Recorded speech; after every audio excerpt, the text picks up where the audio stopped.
महाराष्ट्राची चेरापुंजी म्हणून आंबोलीची ओळख आहे। आंबोलीत सर्वाधिक पाऊस पडतो आणि सध्या ऊन पाऊस धुकं असा आंबोलीत खेळ आपल्याला पाहायला मिळतो। आंबोलीत मुसळधार पाऊस पडत असल्यामुळे आंबोलीचे धबधबे जे आहेत ते प्रवाहित झालेले आहेत आणि पर्यटकांना आकर्षित करत आहेत। मी सध्या आंबोलीत आहे। आंबोलीचा हा मुख्य धबधबा आहे। साधारणतः 150 ते 200 फुटावरून मनमुरादपणे फेसाळत हा धबधबा खाली कोसळतोय आणि पर्यटक या धबधब्याच्या खाली मनमुरादपणे आनंद लुटत आहेत।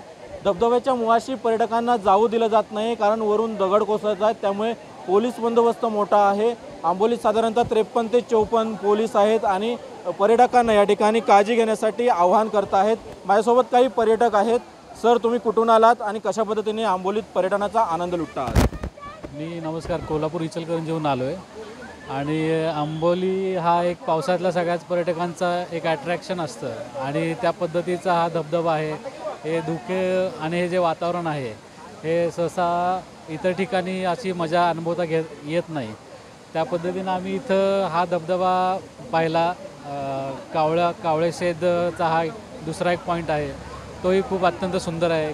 दरी आणि धुकं आणि तिथून वाहणारा झरा आहे।